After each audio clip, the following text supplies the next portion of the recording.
Pasó diciembre y quien va a charlar con nosotros hizo un adelanto, que no iba a ocurrir nada. Eso porque la lectura no fue incipiente, sino precisa, quirúrgica, de lo que ocurrió durante 2024 y ya en este acontecimiento electoral, 25, elección de medio término, las internas están a flor de piel. Salvo La Libertad Avanza, que parece convencido Milei y su hermana de ir a una disputa electoral en la provincia de Buenos Aires sin el PRO, porque las mediciones son las que marcan el pulso de la construcción política, no la convicción de la política, sino las construcciones coyunturales, inmediatas, efímeras. Y en ese terreno Milei sigue teniendo el control, mira sus encuestas, le da bien, y si lo suma a Macri no le iría tan mal, pero tampoco estaría en riesgo su victoria. Cuidado con esto, que es esa competencia interna que tienen algunos de creerse dioses y descubrir luego con el resultado opuesto que el pueblo es mucho más que una encuesta, que un número o que un algoritmo. Vamos a charlar con Antonio Castillo, que es líder de OLP, porque en este 25 siempre se juegan demasiadas cuestiones vinculadas a lo electoral, a los cargos, al poder, y la política ¿para cuándo? Presentación y venimos.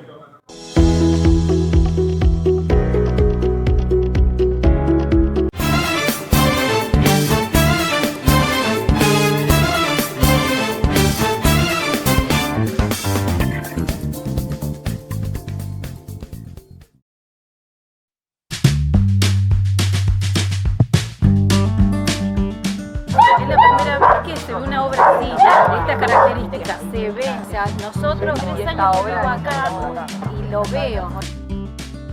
Moreno antes se inundaba con 30 milímetros. La verdad que ya pasamos la última tormenta, cayeron 207 milímetros y no nos inundamos. En esta zona, esta obra, a pesar de no estar terminada, ya cumple una función. Estamos caminando con Martín Sabatella, una obra que está financiada por el BID. Y bueno, felices de poder llevar dignidad a cada uno de nuestros pueblos. Conecta Graham Bell con la 2 de abril, un lugar sumamente transitado. Tenemos muchos establecimientos públicos, un barrio aparte enorme. La localidad Paso del Rey es el segundo barrio con mayor cantidad de habitantes.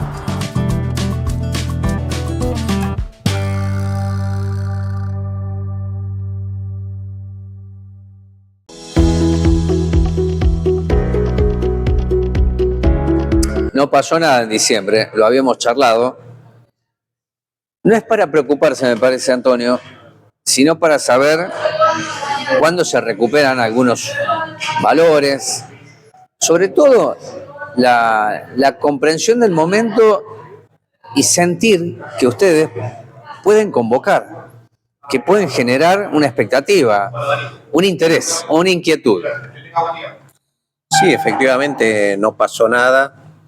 Todas las coordenadas y lecturas políticas iban a demostrar eso y efectivamente se cumplió. Este nuevo año, donde hay una coyuntura electoral legislativa, encuentra al peronismo en una disputa interna, creo que inútil, porque en este momento se están discutiendo personas y no se están discutiendo programas políticos. Es decir, las diferencias son más que nada, creo que por cuestiones de protagonismo y no por cuestiones de fondo. Y esto es peligroso, en primer lugar, para el pueblo, porque deja a la mayoría de los argentinos sin una alternativa que pueda ponerle fin a esta política empobrecedora que lleva a cabo el gobierno nacional. Y en segundo lugar, para el peronismo, porque esto lo venimos diciendo hace tiempo, si el peronismo no le encuentra la veta, no es capaz de construir un programa político alternativo que saque a la Argentina de la crisis en la que está, es muy posible que termine desapareciendo. ¿Has encontrado o estás buscando un vocabulario distinto para este tiempo? Sin perder la esencia. Dije vocabulario, ¿no? Porque la doctrina es la doctrina, las verdades son las verdades. Pero vuelvo a la pregunta que te hice recién. ¿De qué manera ustedes ser convocantes y que el pueblo los mire? Bueno, Yo entiendo lo que es un programa, está claro, Antonio, pero digo, estos pibes están acá con nosotros. ¿Qué programa? Ese ya de una PC, ¿entendés? También corre para la izquierda. Es decir, ¿qué estamos diciendo con programa? no, cuando hago referencia a un programa, hablo de un proyecto de nación que esto precisamente sea del interés para el futuro de las nuevas generaciones. Ahora, desde nuestro lugar más personal, digamos, más el pago chico, esencialmente tenemos que seguir reconstruyendo los lazos a través de la solidaridad, el hacer ver que el compañero o la compañera no está sola o no está solo, que tenemos que ejercer la solidaridad primero entre nosotros para después poder pensar en todo lo demás y todo lo que sigue. Si no somos capaces nosotros mismos de empezar a practicar estos valores, no podemos hablar de una sociedad solidaria, de una sociedad que se proponga buscar la justicia para el conjunto, digamos. Es desastroso el nivel de individualismo en que nos está sometiendo esta etapa cultural y sobre todo las nuevas generaciones. Y eso es muy difícil, eso, el modelo no se predica, el modelo se practica, nos tienen que ver haciendo lo que predicamos. Bueno, ahí está. Bueno, es hacer. Se suele decir qué hacer, que es, en términos ideológicos es muy importante, es fundante la pregunta del qué hacer. Hace poco estuvo acá el ministro de Trabajo Correa, en este lugar, ministro de Trabajo de la provincia de Buenos Aires, Walter Correa, y decía que el único sobreviviente de la derrota política, electoral y cultural es Kicillof. ¿Vos compartís eso? Es el único sobreviviente con chapa, digamos, es el único gobernador, es decir, que tiene espalda como para aguantar la presión y proponerse ir más para arriba. Eso es cierto. Pero la derrota cultural y política está en la sociedad. Y a los políticos los vota la sociedad, no lo vota su entorno solamente. Por lo tanto, a esa sociedad hay que enamorarla, y hay que enamorarla a partir de cuestiones concretas, de cuestiones que tengan que ver con sus intereses de todos los días. No se construye un candidato 6 meses antes de una elección. Un candidato se va construyendo y se va armando durante toda la vida, por lo menos desde que tiene conciencia política. Y la gente tiene que ver esto. La derrota cultural de la que yo hablo es donde todos los valores se han subvertido. Hoy, desde el gobierno nacional se predican valores que tienen que ver más con la violencia, con Es violencia y odio, es una mezcla, es una fusión, porque hay que odiar, hay que saber odiar. Y del otro lado dices con amor. Bueno, yo los extremos no los creo reales, sinceramente. Pueden ser verosímil, pero reales no. Tengo muchas demostraciones y argumentos para decir que hubo odio más que amor. Y entonces, hoy estamos en una situación, que lo charlaba recién con los pibes, es muy distópica, pero bueno, entonces tendremos que empezar a hablar de distopía más que utopía. O en todo caso, hablemos de lo distópico para darle entidad a lo utópico. Y por ahí volvemos a enamorar, no lo sé. Puede ser. Yo lo único que sé es que creo que muchos dirigentes medios del peronismo no han actualizado sus prácticas. Seguimos haciendo política como si estuviéramos en el siglo XX. Bueno, eso lo traes hace rato. Bueno, y ese es un punto para mí muy importante, es medular. Si yo hablo como hablaba hace 30 años, a los pibes de hoy no les suena la música, no hay una música. Tal vez por ahí Kicillof cuando dice una nueva música, no sé todavía cuál es la partitura, pero hay una intención. La pregunta es si Cristina es música vieja o nueva. No Cristina como persona, sino la música. Yo creo que tanto Cristina como Kicillof se tienen que replantear, tendrían que leer La verdad del peronismo, donde dice primero está la patria, después el movimiento y por último los hombres. Sería un buen comienzo ese, ¿no? sería un buen comienzo porque me parece que se están olvidando de esto. Y si uno analiza la práctica personal de estos dirigentes, uno entiende por qué en determinado momento la construcción que intentó hacer el kirchnerismo, y te estoy hablando desde la época de Santa Cruz, En el inicio. nunca les bastó con el peronismo solamente. Querían como generar algo superador al peronismo. Quizás Néstor lo intentó en su momento con la transversalidad y ese tipo de cosas. No, 2007 te acordás la fórmula, ¿no? Cristina Cobos fue 2007. Sí. Transversalidad, sí, me acuerdo. Bueno, precisamente, y a partir de ahí es donde comienza un poco, llegan al techo y comienza un poco la cuesta abajo a partir de esos momentos. Bueno, primero porque el enemigo es muy hábil infiltrando al peronismo en las estructuras políticas, sindicales, empresariales, porque, a ver, la CGT respalda al gobierno a la hora de designar al hijo en la Corte Suprema, porque el hijo es el que tiene la causa de que investiga a Gerardo Martínez si era servicio de inteligencia o no en la época de la dictadura. Estamos hablando del líder de la Boca. Exacto. Entonces si no decimos quién es quién y para qué intereses juega, esto realmente se hace muy difícil. Y para los jóvenes yo creo que es necesario empezar, mira, con una herramienta muy, muy simple y quizás antigua, ¿no? Que es la lectura. Cualquier cosa, no algo específico. Porque la otra vez escuchaba a una neuróloga explicar que en la época esta de la revolución tecnológica y la era digital, los jóvenes tienen el lóbulo frontal, que tiene muchísimas funciones que tienen que ver con el raciocinio, con el filtro, con el análisis. Al tenerlo frente a una pantalla no se estimula y eso no se desarrolla. Y tiene una edad biológica hasta desarrollarse. Es hasta los 21 años. Después de los 21 años no se recupera lo que no se sembró ahí. Uh-huh. Y el tener las cosas demasiado tiempo frente a la pantalla hacen que vaya generando seres humanos que no puedan ejercer análisis, es todo como el ya, todo, digamos, espontáneo. Claro. Todo espontáneo. Sí.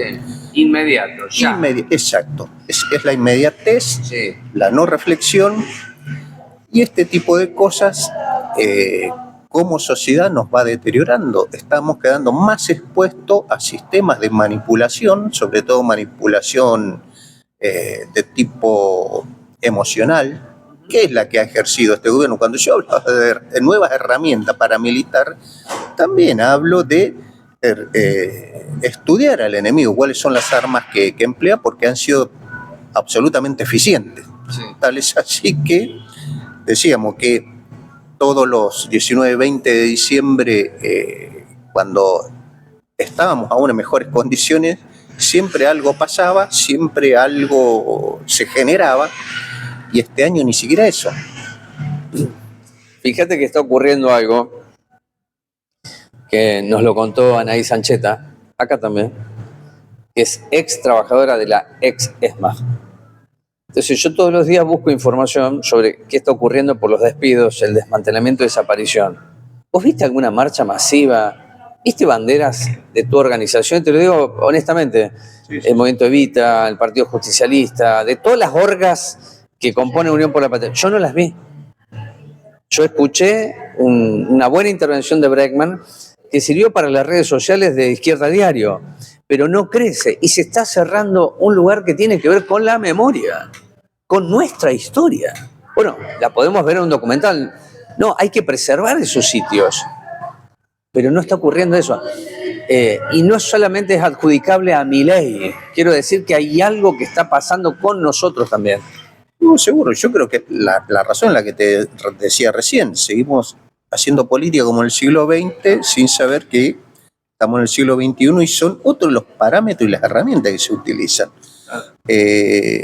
La dirigencia, en principio, bueno, no puede estar en todos lados, pero tampoco tiene la capacidad organizativa para que si no llegamos con la cantidad, por lo menos delegaciones o emitir documentos, comunicados públicos con respecto a determinadas medidas que se toman.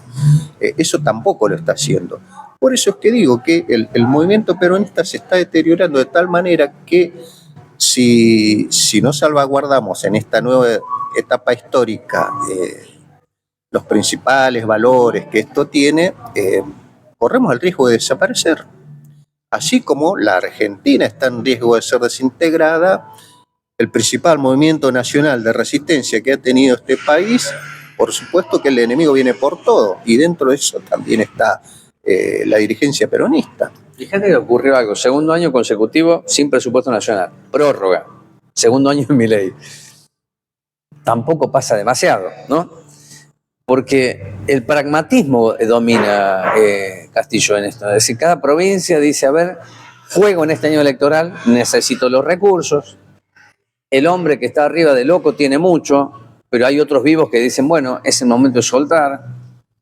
Hay que ver qué pasa con las universidades este año. Por ahí le da a cada universidad un poco más de lo que la universidad quiere y no tenemos tantas marchas, que fue el único aglutinante en 2024, transversal fue, verdadero. Y la elección de medio término.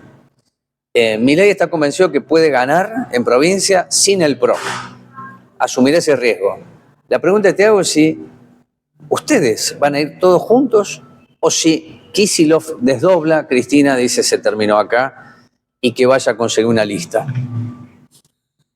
Yo, como militante político, aspiro que nuestros máximos dirigentes tengan un momento de reflexión y se planteen otro destino y no este. El problema es que, bueno, esta es la visión de un humilde militante, no creo que esto incida demasiado en las decisiones de estos dirigentes. Pero nosotros, desde nuestra organización, planteamos el diálogo con todos, practicamos, digamos, la buena relación con todos, porque si no hay unidad, aumenta el poder de fuego del enemigo, digamos, sobre el campo popular. Y esto nos lleva invariablemente a una nueva derrota electoral, que yo no la leo ya como una derrota más electoral, yo ya la leo como una derrota de un proceso de muchísimos sectores del movimiento nacional que intentan resistir, que intentan organizar, pero no le encontramos las vueltas porque las figuras que deberían sacar de su mochila el bastón de mariscal y conducir un nuevo proceso para pensar un nuevo proyecto de país superador al que vivimos, no lo están haciendo porque creo que en parte también son víctimas de todo este proceso, digamos, en los que cuando me refiero a enemigo no me refiero a Milei solamente, me refiero a todo un proceso comandado por la OTAN que avanza sobre el territorio, sobre la cultura, sobre la economía y sobre todos los valores que tiene la Argentina. Ese enemigo es muy hábil y muy inteligente y milita las 24 horas, digamos, a través de, aparte de los poderes institucionales que manejan, la justicia, los grandes medios, cómplices y ese tipo de cosas. Fíjate vos que, por ejemplo, hay una periodista de apellido Donofrio que laburaba en C5N, Sí. en donde hizo pública esta anécdota, ella en donde cuenta que ponía un titular que iba a decir Israel ataca la franja de Gaza y la echaron diciéndole Israel no ataca, Israel se defiende. Entonces, este grado de colonización, digamos, que existe en todas las centrales de poder, nos da una noción de a dónde está inserto el enemigo. Y ese 5N no es la nación más, ¿no? Subrayo yo. Exacto. Entonces, si no tenemos en claro a dónde está el enemigo que debemos combatir y cómo mueve sus hilos, difícilmente se puede revertir esta situación. Y lo he dicho infinidad de veces. Las elecciones son circunstanciales. Si no tenemos un norte, si no tenemos un futuro que represente un desarrollo justo, sobre todo para las próximas generaciones, en la cultura de los jóvenes de hoy ya no predomina el peronismo, O sea, casi no existe, salvo pocas excepciones en algunos lugares, y sobre todo se dejó de hablar en el idioma político, y estos son responsables todos los sectores, el término justicia social. Entonces, en todo caso, deberíamos tener que empezar a pensar qué es construir justicia social hoy y sobre todo en cada uno de nuestros lugares. Porque muchos hacen algo bueno y dicen, estamos haciendo justicia social.